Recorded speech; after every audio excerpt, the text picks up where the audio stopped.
he said. "It's me, Sergeant Bourke. Bit chilly to be out at this time of night, eh? Got a nice warm cell back at the station, yes? I dare say there could be a big hot mug of cocoa for you if you just come along with me. How about that?"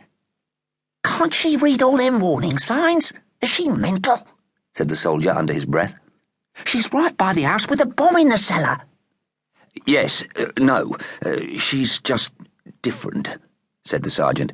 "Bit touched." He raised his voice.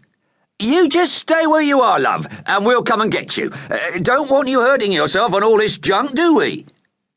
"Here, has she been looting?" said the soldier. "She could get shot for that. Pinching stuff from bombed-out houses." "No one's going to shoot Mrs Tachyon," said the sergeant. "We know her, see? She was in the cells the other night." "What's she done?" "Nothing. We let her kip in a spare cell in the station if it's a nippy night. I gave her a tanner and a pair of old boots what belonged to me mum only yesterday. Well, look at her. She's old enough to be your granny, poor old biddy." Mrs Tachyon stood and watched them owlishly as they walked very cautiously towards her. The soldier saw a wizened little woman wearing what looked like a party dress, with layers of other clothes on top, and a woolly hat with a bobble on it.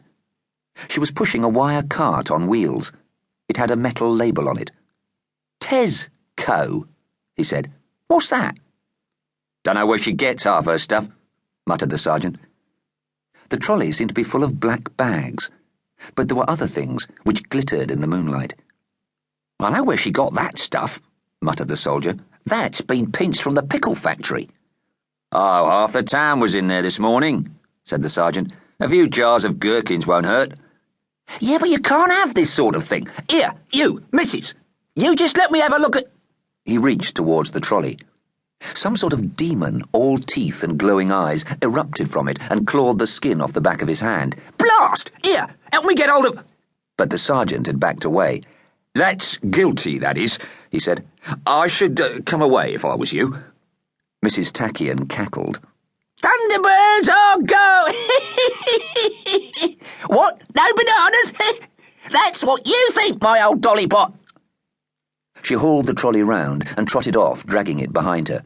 "Hey, don't go in there!" the soldier shouted. The old woman hauled the trolley over a pile of bricks. A piece of wall collapsed behind her.